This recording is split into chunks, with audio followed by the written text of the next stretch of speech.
Hello everyone, আসসালামু আলাইকুম। আপনাদের সাথে আছি আমি নাইম। আজকের ভিডিওতে কথা বলবো কিভাবে আপনি আমাদের আলমোমা বুক সফটওয়্যারে ডেবিট নোট ফিচারটি অ্যাড করবেন। ডেবিট নোট ফিচারটি ব্যবহার করে আপনি আপনার সাপ্লায়ারদের কাছ থেকে যে প্রোডাক্টটি নিয়েছে তার একটি রিটার্ন বা রিফান্ডের হিসাব রাখতে পারবেন খুব সহজে।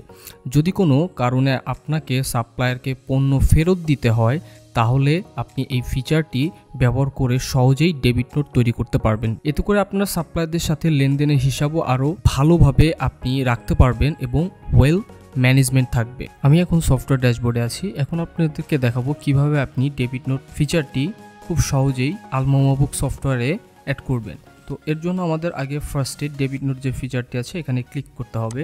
ক্লিক করার পর আমরা এখানে নতুন আরও একটি অপশান পাবো, এই অপশানে আমরা ক্লিক করব। ক্লিক করার পর আমরা নতুন আরও একটি ড্যাশবোর্ড দেখতে পাবো বা একটা ইন্টারফেস পাবো। যাবতীয় যে ব্ল্যাঙ্ক অপশানস আছে এগুলো আমাদের ফিল আপ করতে হবে। অ্যাট ফার্স্ট আমরা একটা ইস্যু ডেট পাবো, দেন একটা রেফারেন্স পাবো, দেন আপনি যে সাপ্লায়ার থাকবে সেই সাপ্লায়ার একটা নাম আপনি এখানে কিন্তু দিবেন। দেন আপনার পারচেজ ইনভয়েস, এখানে কোন ডেটে পারচেজ করেছিলেন আপনার বিজনেসের জন্য। দেন ডেসক্রিপশন আপনি এখানে অ্যাড করবেন।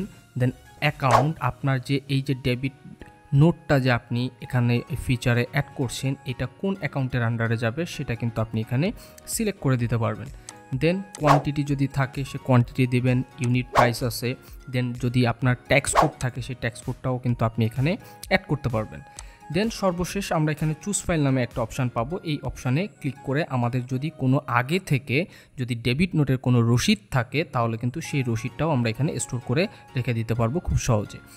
তো আমি এখানে চুজ ফাইলে ক্লিক করলাম। ক্লিক করার পর আমি আগে থেকেই একটা debit note, dummy debit note আমি ডাউনলোড করে রেখেছি। তো আমি এটা জাস্ট সিম্পলি সিলেক্ট করব। ডেবিট নোটটা কিন্তু আমার এখানে অ্যাড হয়ে গেছে। তো আমি একটু উপরে যেয়ে দেখব যে আমার সব কিছু ইনফরমেশন এখানে ঠিক আছে কিনা। যদি ঠিক থাকে আমি জাস্ট এখানে ক্রিয়েট অপশানে ক্লিক করে দিলে কিন্তু আমার এই ফিচারটিতে আমার যাবতীয় যে ইনফরমেশন আছে সব কিছু রেকর্ড হয়ে যাবে। তো আপাতত ভিডিওটি আজকে এই পর্যন্তই। পরবর্তী কথা বলবো নেক্সট ভিডিওতে নেক্সট ফিচার নিয়ে। ভিডিওটি দেখার জন্য ধন্যবাদ।